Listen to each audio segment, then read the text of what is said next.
Hello, Thrive Nation. I have met the most wonderful, energetic soul while I was in London.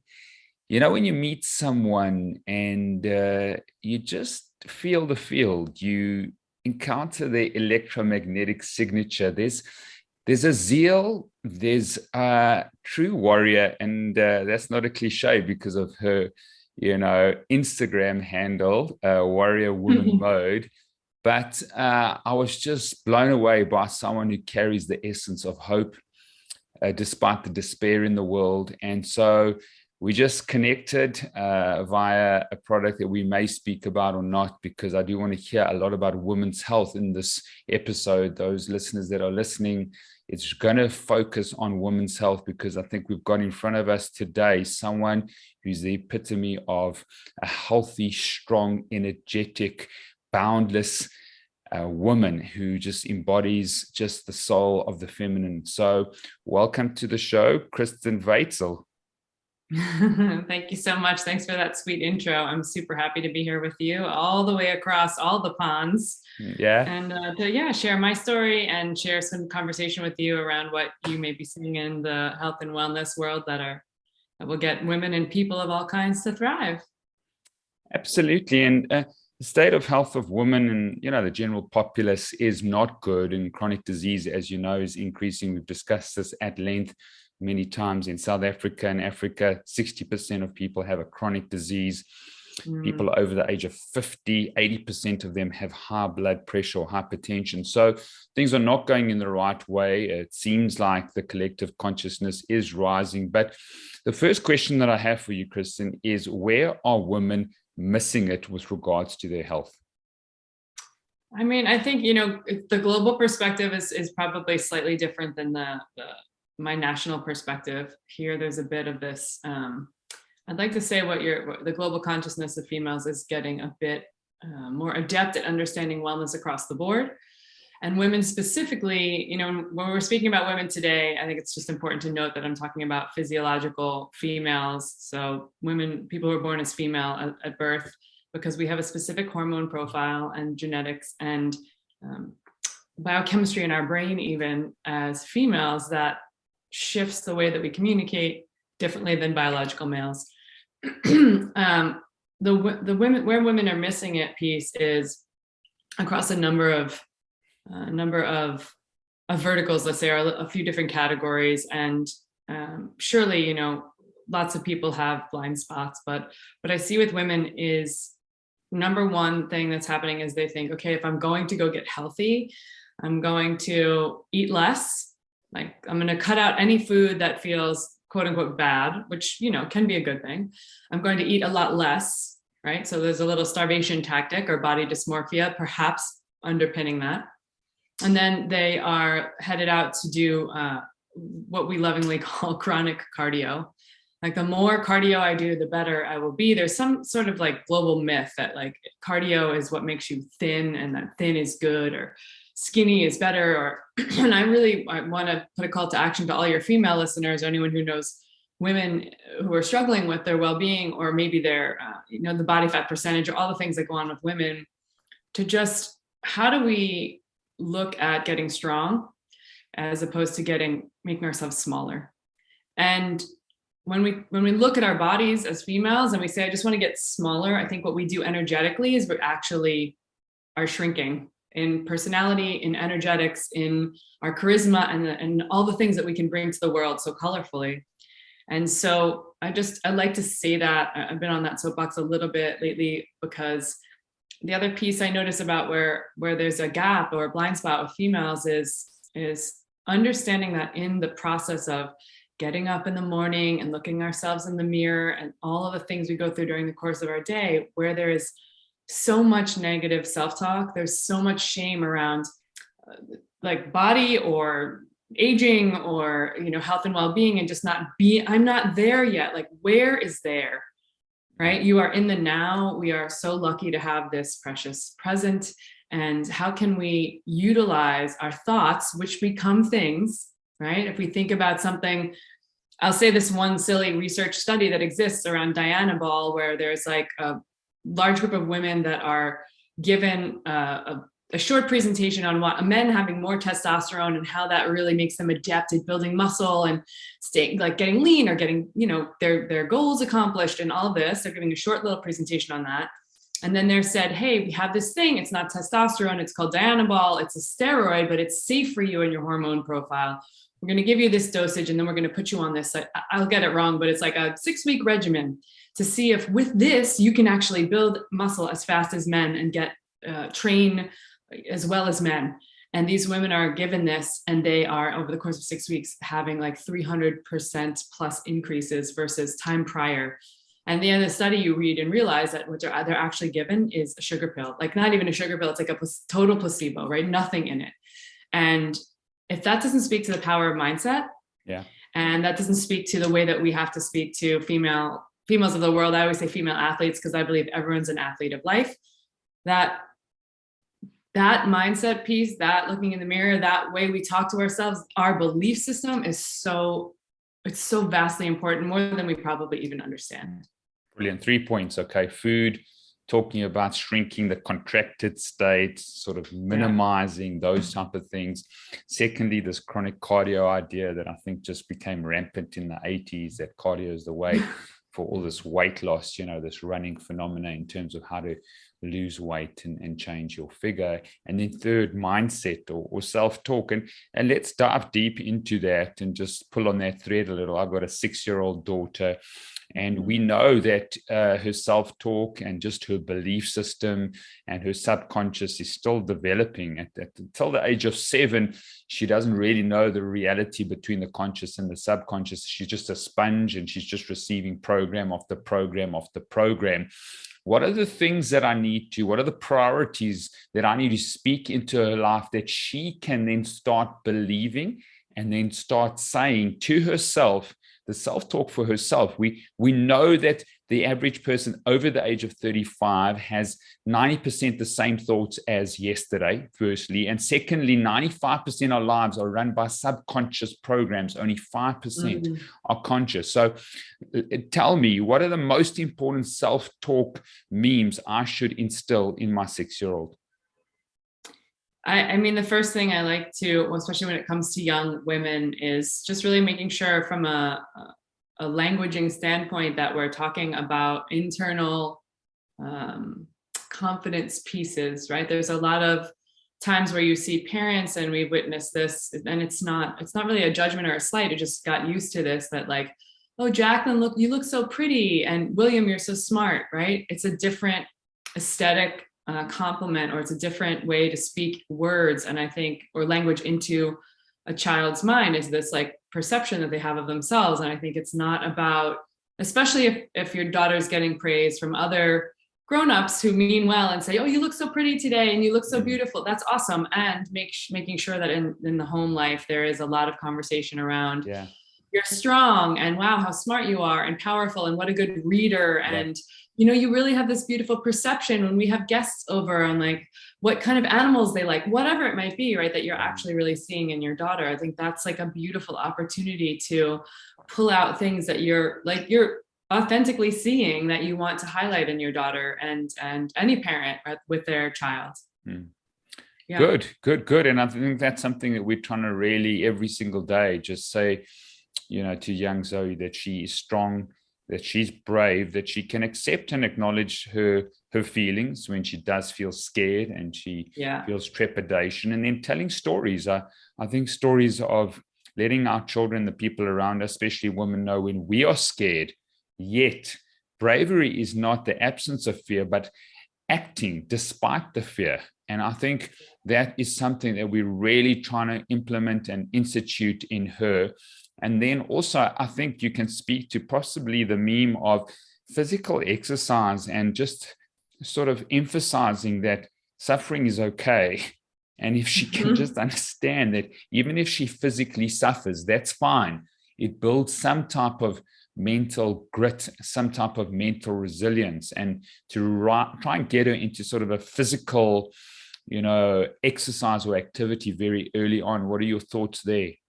Yeah, I this has been really prevalent in my life lately, just as my business continues to grow, that I will have a moment let's call it like rumination or limbic looping around some sort of little failure I have. And I don't look, sure, we have big failures, we have small failures. Tony Hsieh, the founder of Zappos, who's unfortunately no longer with us, really talked a lot about this concept of fail faster.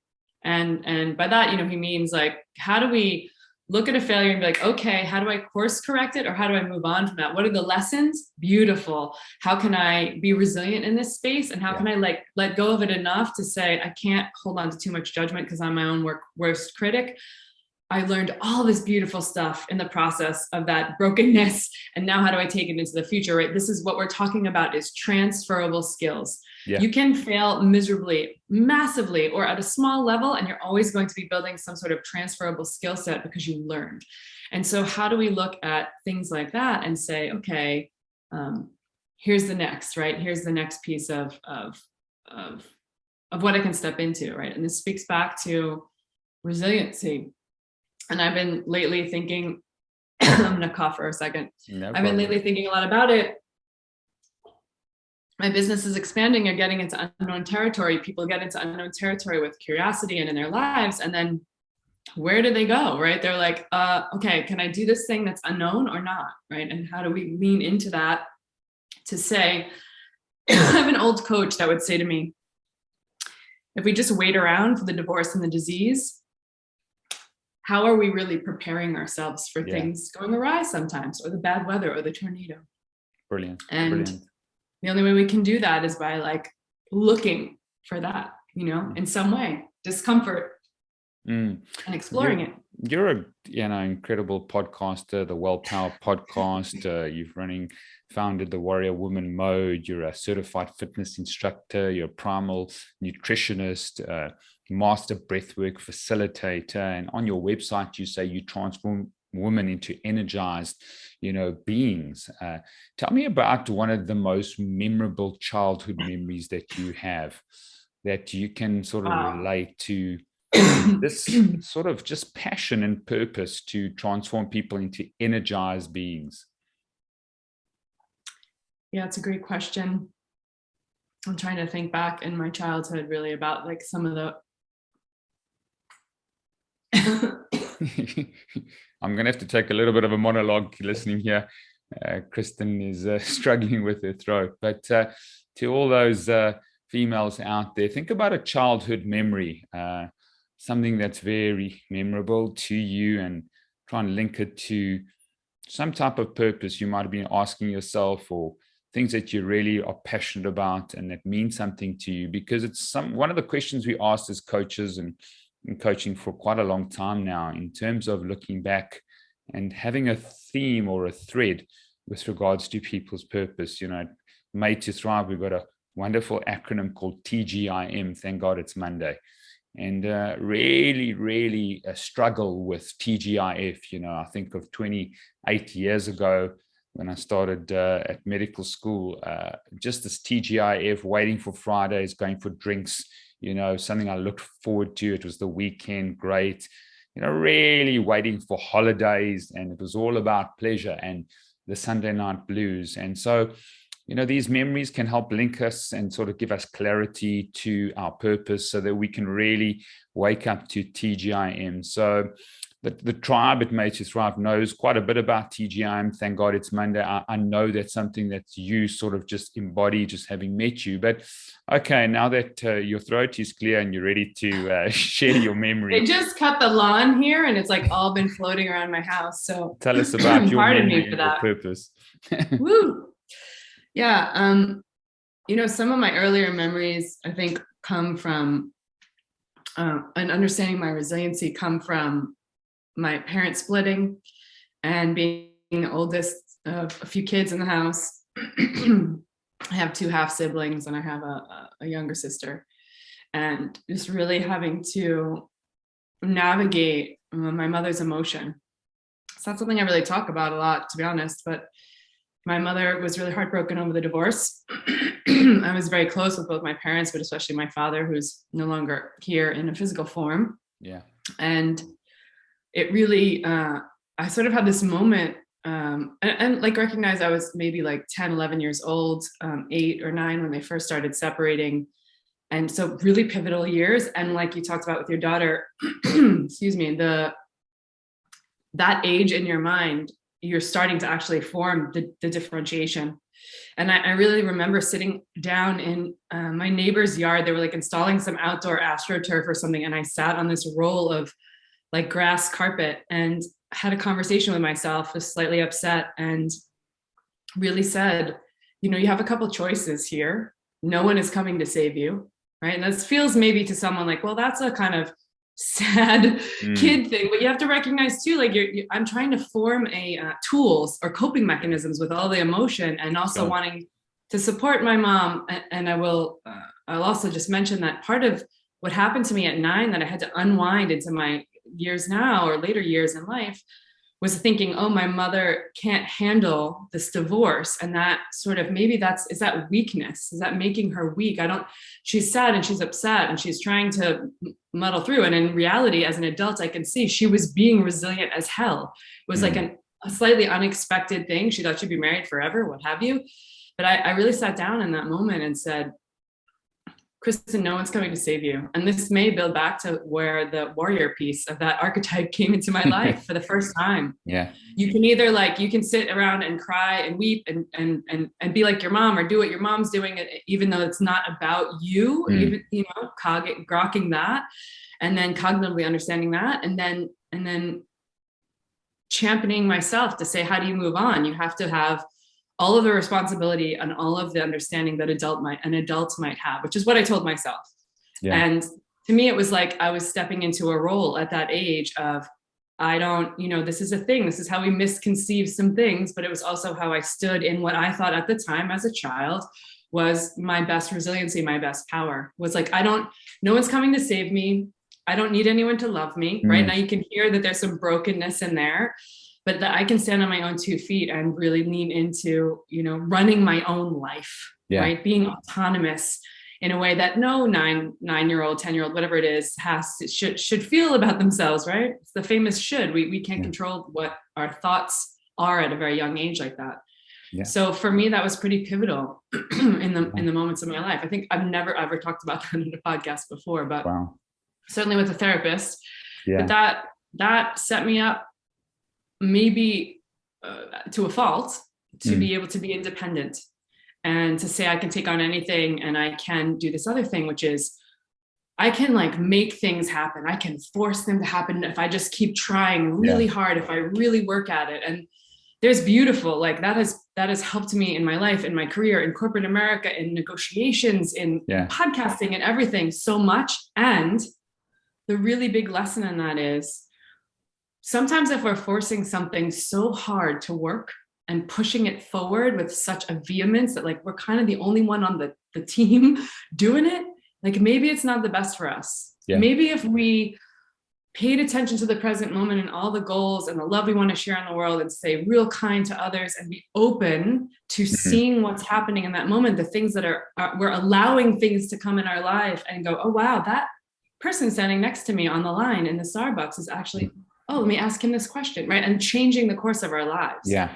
So thank you for asking that question. It's an interesting thing to discuss with you, and also gave me a warrior mindset, gave me resiliency. Yeah. And this mirrors the challenge I have with people being like, warrior woman mode, you're all badass all the time. And there is so much strength and softness and allowance. Yeah. And in some ways, a more powerful sense of strength, right? This femininity, if we're not talking about females per se, we're talking about the state of being versus a more masculine energy, which might be the state of doing. Yeah. And so that's one of my formidable memories. It's just certainly something that happened to me as a child that really formed the person and the way that I believe and think right now, and the nature that I show up with. And that's what you do show up with. And I think what happens along your journey is you formulated significant values and virtues in that form something who you are in terms of the zeal, the zest, the energy, and the resilience. And then I encountered you as a very collaborative person, a person that is not so competitive.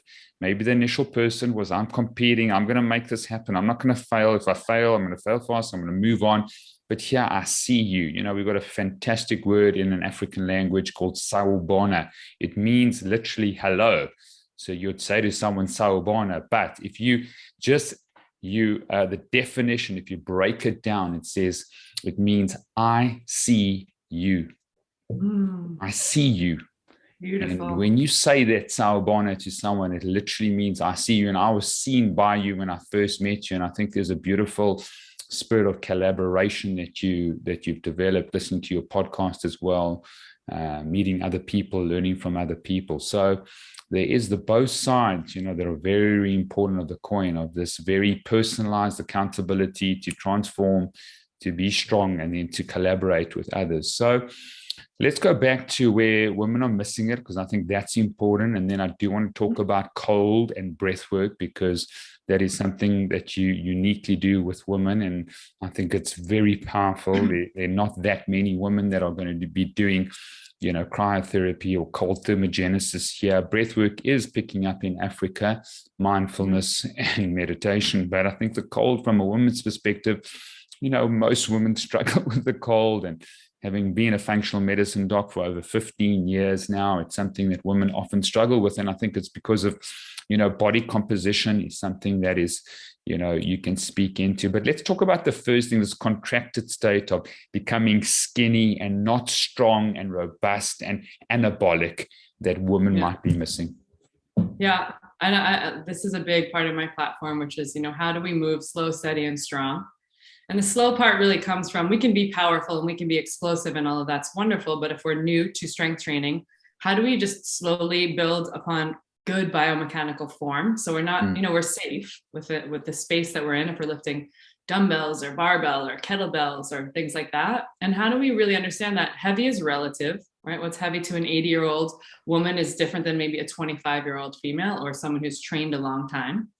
And how do we get strength training in our life? It tends to be an overlooked thing with the female population in many ways, what really lifting heavy is. And I have clients that come to me and say, I'm trying to recomposition my body. I'm trying to lose weight, get healthy, et cetera, et cetera. I'm going to the gym, nothing's changing. And I've had clients, a recent client that was like, I said, here's what I want you to do. Lower your rep scheme. So how many times you're lifting, and how many sets you're doing, sort of adjusting that. And add weight on. And there's a game here to play with yourself, which is like, I want to be able to get to that last rep feeling like, ooh, can I do it actually? And you know what? If you're doing 7 reps that day and you only get 6 done and you try the 7th and you're like, it doesn't feel safe, then you don't do it. But this is playing with that edge of failure. That's so important. And so this woman who came to me recently was doing like a 15-pound bar with 2 25-pound plates on it and deadlifting. And for anyone who knows strength training, that's women have strong glutes and strong legs, and deadlifting is just pulling the weight from the floor up to your waist. And she went back to the gym and trained I said, make these small shifts. And she's like, I put 80 more pounds on the bar. You know what I mean? And then I go, okay, that's strength training. You're not doing 25 reps of something that is not creating enough of a minimum effective dose of stress to create adaptation in the body. So the short story is lift heavy shit. Women need to be lifting heavy weights, and heavy is relative. And we need to be doing it at least 2 times a week. I ask my clients to go 3 to 4 times a week with at least 2 of those focused efforts being I'm all in on this, And I also ask women who are in their reproductive years to train with their cycle, which is a thing I talk about a lot. And it's a deeper rabbit hole, but there is a feasibility to train between 7 and 10 days a month more effectively, more with a max effort and heavier loads, slow, steady, strong, and utilize the anti-catabolic nature of estrogen to be able to build muscle that time of month more than any other time of the month. Maybe go into a bit of details, because we haven't discussed that in 111 podcasts with regards to women's health. When is the greatest time for them to train within the day from the circadian rhythm, and then the month as well? Yeah. Well, I think, with males, it's always sort of the way that the testosterone spikes in 24-hour schedule. I think there's a lot of conversation and research around males training earlier in the day, before noon, et cetera, and that being optimal. And I work with some men in the breath and the cold and the athlete space, but for women, really understanding that for me, it's even less about the time of day as much as it's about how you're cycling periodization, which is no pun intended. It doesn't have anything to do with your period. It has to do with how your training month over month for, let's say, 3 to 6 month period, and how you're stacking weights and creating maximum overload and all of that in the course of your training. And we've been doing it like men, and that's fine. And it's worked in some regard, but it's not optimal. We've been doing periodization training with a deload week the same way men do. And of course, it works for human bodies. But because our hormone profiles are so different, we want to cycle our strength training and our fitness in general around the monthly cycle of when we're our reproductive years. And if we're in perimenopause or menopausal years, it's even more important to strength train, because that's when we have a propensity to lose muscle faster, right? Sarcopenia, if you want to be sciencey about it. So muscle wasting happens faster if we don't lean in. I was just having a conversation about creatine with Sean Wells, who's a world's greatest ingredientologist. He's an amazing guy. And creatine has been like, I always sort of felt like a little socialized, like, well, creatine is for like big, heavy dudes in the gym, right? It's built into my psyche in some way. But when you look at the research on creatine, it does all the things as we age as women that we need it to slow down. It helps hold on to muscle. It helps bolster our strength and performance power. All of it is like, and creatine is generally clean, like not every source, but generally well sourced, generally clean, and not expensive. So, titrating it just to make sure it's good with your gut and all the things, and just like starting and putting it into your regimen is awesome as a woman. Just that's kind of a sidebar and one supplement I'm starting to vibe with a lot. But in the midst of all that, we can strength train. Let's say it's around day 5 or so. So right at the end of our period, if the first day we bleed is day 1, about day 5 or so through day 10. Now day 5 through 15, that's about 10 days. So it's really only like 7 days in there, but every woman has a slightly different length of cycle. If you're tracking it, you might know when you're leading up to ovulation. And basically it's like the week that leads up and into ovulation, because as soon as ovulation happens, we have a drop off of estrogen and progesterone starts to rise. So we want to play with the estrogen, which helps develop muscles. There's plenty of research about this that no one's been talking about. Not no one, it's getting better, but since the 80s, they've been researching this. And so even the first 10 or 15 years of my training, I didn't know about this. And I was like, why did this take so long for me to hear about it? Could it be optimizing my training in a different way? Utilizing that window, that anti-catabolic, that estrogen window, that day like 5 or 6 to day 15 or 16, something like that. I call it max effort. I'm like, max effort. You may have to take a rest day because we're only as fit as what we can recover from. That's the time that I say, let's go as many hard days as we can. And we have a little bit more propensity for joint laxity. So I don't do anything overly explosive in that, like box jumps or something. I'm working on weight, strength training, hypertrophy, if you want to get nerdy about muscle building terminology. And we're getting to that place. That's the focus. And then the rest of the month, we can vary in other things. We can still strength train a couple times a week, but especially the week before the cycle, we feel typically, generally, a bit more introverted, a bit more insular. We want to self-care more. And those are the times to do a lot more recovery, to do things that are like softer, gentler, maybe taking a yoga class, even if it's some kind of yoga class that's a little more powerful, but really feeling into the things that are going to like light us up, turn us on, make us feel really good before we get to our period again, right? But some women may be dealing with PMS symptoms at that time. So it's really kind of a nice way to cycle those things in. That last week leading up to the period, I say, there's your deload week every month.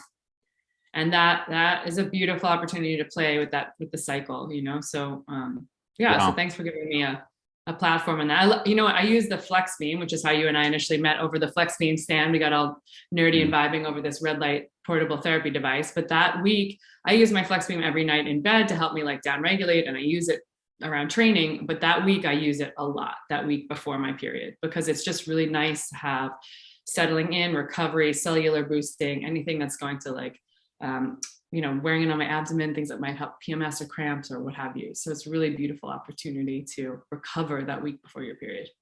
Wow, Kristin, we haven't had that very, very sort of detailed summary of a exercise program for women. That's going to be incredible and fascinating. Obviously, you experiencing these different hormones and different sort of training techniques. That's fantastic, and really something that I want to probably hopefully see in the future is the body composition being far more important than the weight on the scale. Tell us how important body composition is for a female, What are the numbers you're looking at, the latest research? Should women listening out there do a body composition test before and use those data points more than the scale, that they might be standing on every day? Yeah. Yeah. I love when women come to me and say, I don't like the scale. I don't get on it. And I never, ever, ever say that that's a mandatory. You don't ever want to get on a scale. I'm super happy for you not to ever get on a scale. And this is an interesting and somewhat tricky question, because there are some people who have, you get a little codependent with the scale. You start like living and dying by it. There is a, you will know this, but for your audience, there are several times during the month where we have shifts because of our hormones and our reproductive years, where our blood plasma is building and we're gaining more of it. And it's, women will talk about water weight, which is like sort of a thing, but not, it's sort of like a oversimplification. We have a couple different times in the month where we're shifting anywhere 5 to 7 pounds, like, depending on what time of the month and the woman and all of that bio-individuality. And so that's why, the scale is like, it's cool to like keep a range, but it's not really real, right? It's not really real in the sense of, it's not telling you anything of the healthy parts, which is body composition, what you're referring to. And body composition, I have a wide range of women that come to me for a lot of different things that they want to work on. Dis-ease states or stress is the big one right now, because women and females are more perceptible to stress and anxiety and depression and sleeplessness and all of that. And the world has been a crazy place. And when they come to me, it's like, okay, is there a number we're shooting for? I always ask them in their intake form. And then the reality is, I want to know why that number is important, because we obsess to get to that number. And it's like, I'll be happy when I'm 141 or whatever. That's not the reality of the body. The reality is that for longevity, for beauty, for every reason any woman energy comes to me, that we want to have a really good muscle versus fat body composition. And so I send most of my clients, and here's one caveat, unless they've had disordered eating in the past, and this could be a challenge for them to get any numbers, I send almost all my clients to go get a DEXA scan, a bone density, body composition test, visceral fat, all of that. And it's just like, hey, this is just a moment in time that we get to look at what an adventure this is. And then it gives us a barometer to look at, 6 months later. A lot of the women I work with for a year. So we don't overdo it. We do the work. And then here's the big thing, right? How do you wake up in the morning and feel in your clothes and look in the mirror? And what are you proud of yourself for today? And so that's really the biggest barometer. Mindset shifts and confidence shifts that I see in women when they're playing with that. Great. And we're going to link to a little video on Instagram of Kristin doing a very, very important cold plunge. It's an incredible little video with 86 comments. Just checked it out, and we'll put that in the show notes. I think it's beautiful. I think it's brilliant. And I think that I tried to use a little of my feminine nature to be able to get some eyeballs on important topics for women, It's like absolutely always a dance. You know what? It's to bring your essence and who you are and just the truth that you bring in love. And so that women can rise up into the people that they were called to, and that's why I salute you. And that's what I just loved about meeting you. So tell us about cold therapy, how important it is for women specifically, and how they should start, and, just the importance of developing it from a mindset perspective. I think it develops something in the mind and the body. Yeah. And I've said this before, and this is something I really want people to think about in their life, which is breathing and cold exposure. And that we may all have seen Wim Hof get, up in his shorts, climbing mountains of snow in his shorts and doing all these mystical, magical things and ice baths and all of that. And it may seem daunting or off-putting or unattainable. And I really want to stress that it's easier than you think. That it's easier than you believe. You can do it, and we can do hard things, and that's part of the lesson. And there are no two practices that I weave into my coaching, almost no other two, more than breath and cold exposure, that have created complete transformation, especially when it comes to mindset and self-worth, than the practice of breath work and cold exposure. And they go hand in hand, because when you learn how to breathe in a way that you can reverse engineer your nervous system to be safe, you learn how to do the ice bath in a way that feels safe and successful. And how exciting is that? And how confident can you be when you're like, I'm resilient. I did this thing that looked hard and scary, and I I won. And we don't get in the ice bath to get good at taking ice baths. We get in the ice bath to get good at life, so that when there's traffic or the babies are screaming or your boss is mad, that we can keep our cool, that we can be like connected to kindness and love and our own self-worth and value, and say, why is this happening? I can feel it rising. How do I manage it with my breath? Or this reminds me of the time I was in the ice. And if I can do that, I can do this. Yeah. And that's just, it's insanely powerful. I've put over 2,000 people one-on-one in the ice and coach them. And I see it a lot, men and women. And it's a powerful practice. It is excellent for body recompositioning. I talk about that a lot. Women say, I want to lose weight. It's like, that's not kind of real, because muscle weighs more than fat and it's smaller. So I always say, you want to lose body fat or you want to recomposition the body.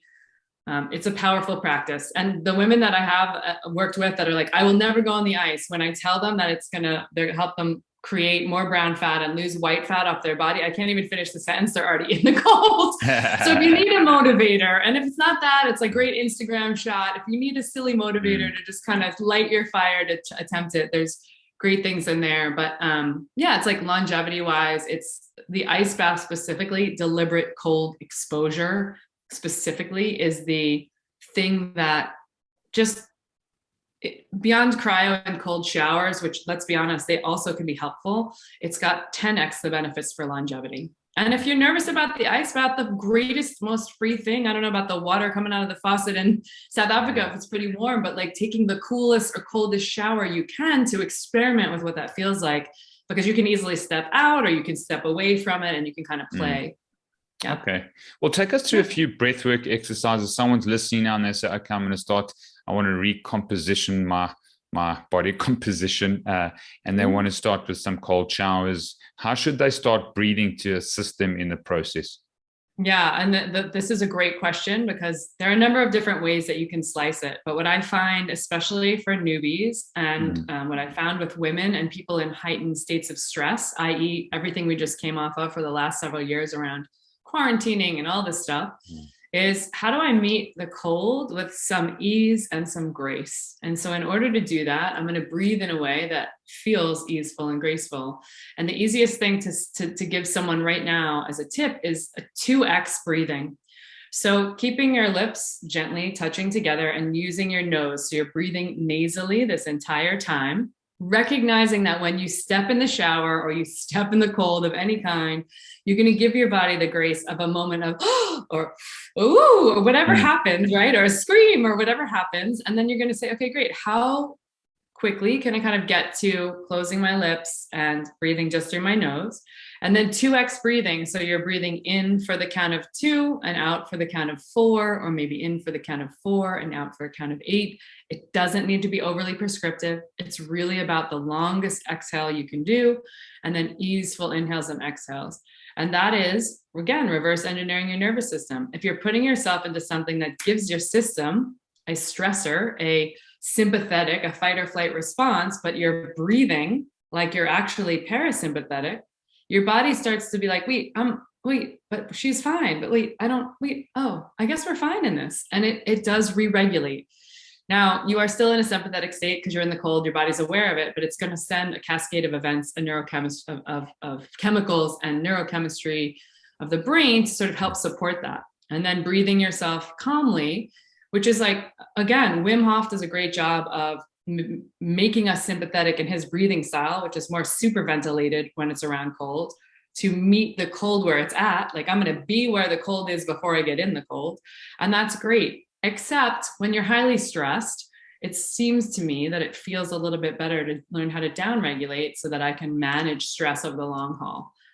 2 ways to slice it, and neither one is right or wrong. It just tends to be what I give to people who are newer to the practice, is how do we keep ourselves calm in a minimum effective dose of stress we're giving ourselves, i.e. in this example, cold. And then, we rock out. We're like, I can do hard things. I have a resilient mind. I am powerful. I mean, people leave, I coach out of my home. I have an ice bath here, and people leave my house and they're just changed, you know? Brilliant. And I see you've had Patrick McKeown on the show. We've had him twice on the show. And most people that are so sympathetically driven, South Africa has been voted the second most stressful country to live in the world by Bloomberg. So huge Mhm. sympathetic overdrive, and teaching these breathing exercises slow and low, not too deep, is something that's really, really important. Whether it's the box breathing, it's the 4-7-8 breathing by Dr. Wheel. I find Mhm. that breath work sort of process far better.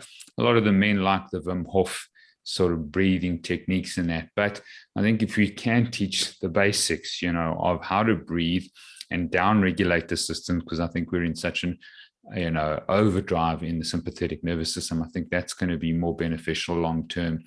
Obviously, just not prescriptive for everyone, but I do think that's important for us to realize. So tell us a little bit Yeah. more in terms of women and what they can do from a daily aspect. Maybe go through your own daily routine, your own biohacking routine, and how you start the morning as a woman in terms of everything that goes with that, and what people can sort of follow. I think you, like I said, when I've met you, from a physical, emotional, mental perspective, very strong, lots of reserve. The Chinese talk about qi, and qi is about reserve.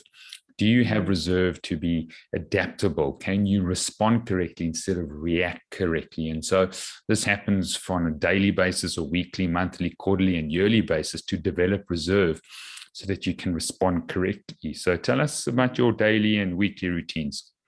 Yeah, they vary a lot because I travel quite a bit and I have all different hours I keep with clients, as well as other things I'm doing. So it does vary a lot, which is for me fun because then it means I have to learn how to navigate each day's experience. Things I really like to have in my day as important pieces of keeping myself grounded. And I noticeably, if I skip any of these things, I will have moments where I'm not, or I'm reacting, not responding. And so, of course, I'm certainly not perfect.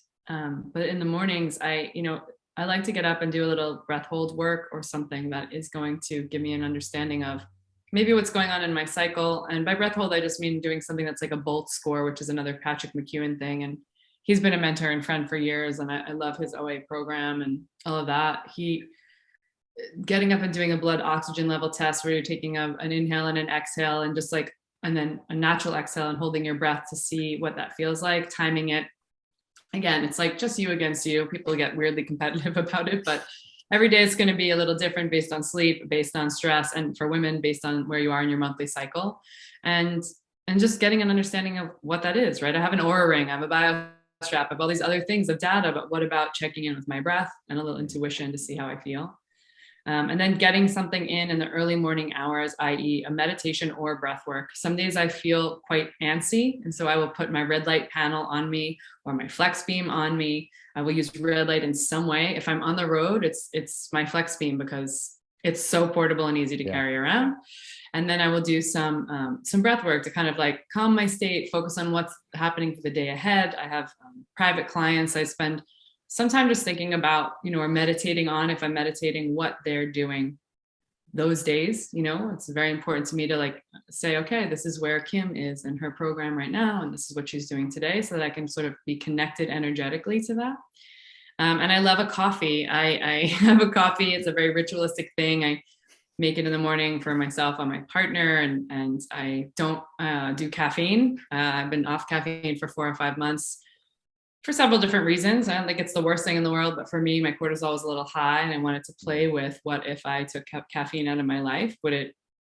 I didn't. Oddly enough, compared to what I thought, I didn't have headaches. I didn't have any kind of withdrawal symptoms or Yeah. anything. And I like the ritual of having a hot beverage in the morning. Sometimes cacao tea, sometimes herbal tea, but mostly I love a little decaf. I know it has a small bit of caffeine. And Yeah. then I go through my day, right? There's maybe some fitness training in there, or there may be some cardio in there. My sprint work, I tend to do that, once a week or something. And little positive affirmations sometimes. Yeah. So I like to, cold will always be involved, but not every day. This is one thing for women, is I like to remind us that if we have any hormonal sensitivities or dysregulation, like there's no need for a woman to do it every day. Men have a little bit better resiliency around doing daily ice plunges. And like I've seen hormonal dysregulation happen as much as I've seen it become regulating to Mm. conditions like, and again, I'm not a doctor, I'm not saying it's curative, but when people who have anything from like Raynaud's to autoimmune and all that, the colds can really shift symptoms and potentially, help people feel a lot better or be non-symptomatic.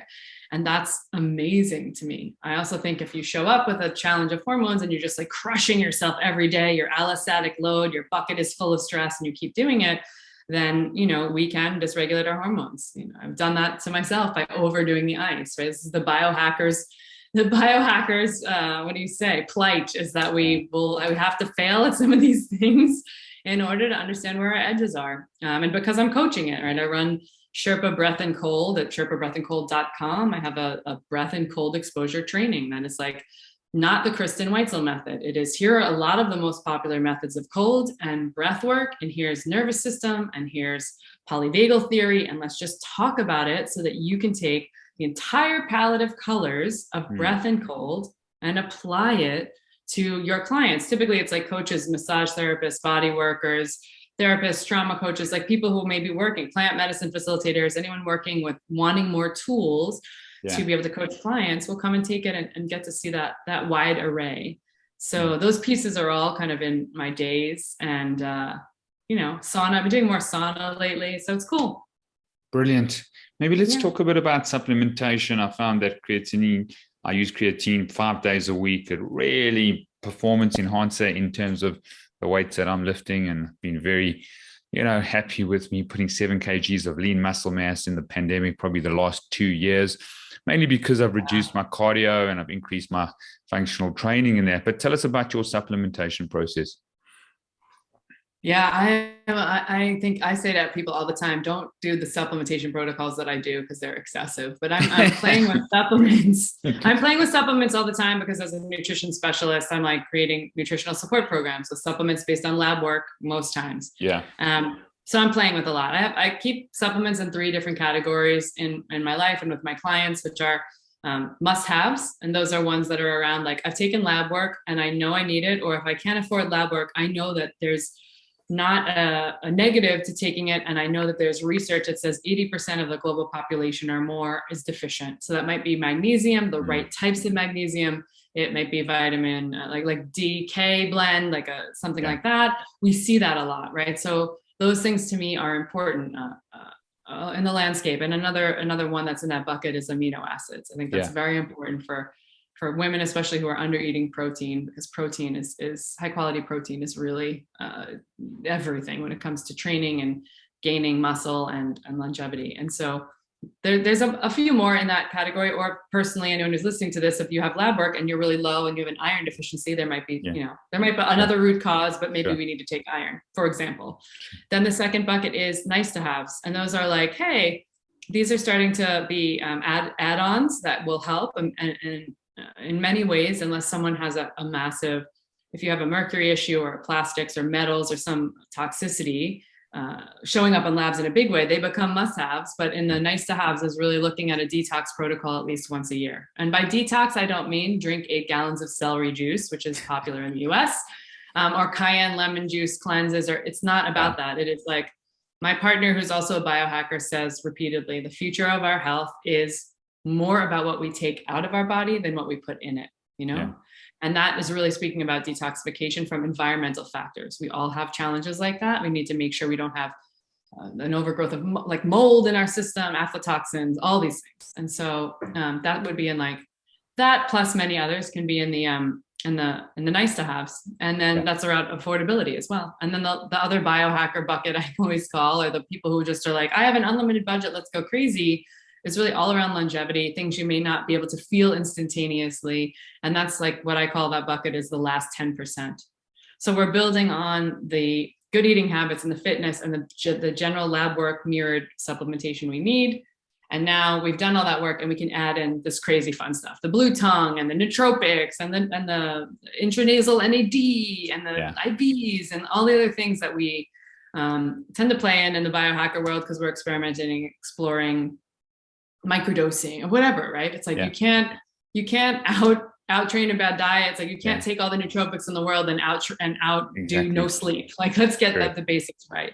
So that's how I manage supplementation. And the 3 most important I always talk about are amino acids and the right types of magnesium It's many women. I don't know if you see this, but people, I go to their homes or they show me the magnesium they're taking. It's almost always magnesium oxide, which is like the one that does the least. It's basically to clear your constipation. Yeah. And so yeah, getting the right magnesium, and then vitamin D, like DK2, I do a lot. Yeah. Brilliant. Thank you for that, and just sharing your life with us. Coming to the end of the show, and I've been in health 23 years, and I love transforming people's lives just like you. I find that people with the amount of noise and sort of just clutter in their lives and just so filled, and we don't like the word busy. I also don't like that word, but people manage to change their lifestyles in the short term often. Made to thrive, very big believers in using health coaching and wellness coaching and people to be accountable to, but possibly give us your 3 points on how people can maintain their transformation, because it seems like they start well, 6 months later, 9 months later, a year later, or 2 years later, they've dropped everything. Give us your view on how people can sustain their transformation. Yeah. The first one that seems like a very tactical answer is protein. I want people to understand the value of protein. It's not to say it's like wildly important more than fat or carbohydrates, which your body can use, of course. But I just feel like there's a lot of value in quality protein. It doesn't have to be animal based, but it just making sure that it's well sourced. It's okay for our planet, what you can afford, all of that. It helps really maintaining that muscle. It helps maintaining longevity. It helps maintaining satiety. These things that when we get these big cravings, we go and we're like, oh, I'm just going to eat this thing that's like quick and easy and fast and down and dirty carbohydrate. And carbohydrates aren't the devil, but just keeping an eye on your protein. I'm definitely a protein queen. And then the other piece of it is, what if we're going to maintain these things, quite often, at least starting with a coach or getting a guide. That might be a friend of yours who's like into it more than you are. That's fine, right? This is all about scale and economics in some way, but you want to get someone who's at least a few steps ahead of you on the path. And this is, why I have a job, is because people will go, there's so much information, I don't know where to turn. There's so much marketing. Who's going to aggregate it all? And, I was sort of put one of my mentors is Mark Sisson, and he always read these big, gnarly research studies and summarized them in a 2-page blog. And I thought, thank God for this man. I learned so much from him, because I do not know, I'm better at it, but I don't read research. So find someone who's a coach or a mentor or a guide that you can hire, especially, to cut through all the BS that's out there. There's so much BS. And then the last thing that is supporting people in their journey, and I think probably the most important thing within a framework, is community. Like, you can't do everything alone, and you need to have other people cheering you on as much as you cheer yourself on in the mirror. And working with other people that are excited about similar things, and maybe cutting out people who aren't serving your greatest growth. Sometimes we have to do those painful things. So really finding the community, finding your group of people, the tribe, if you will, and leaning into them, and being okay to be radically yourself in those communities, in that group. Well, awesome. Protein, a coach and a guide, in your community. We got a fantastic word called Ubuntu, really epitomized by Nelson Mandela. That means I am because we are. And I don't think you can actually be healthy or whole as an individual, but within a group of people and a community, and multiple communities. And one of the biohacking communities that I'm grateful for is you, Kristin. So thank you for coming on the show. I know we're going to connect. We're running out of time because the lights are going to shut down in Africa, but that's okay.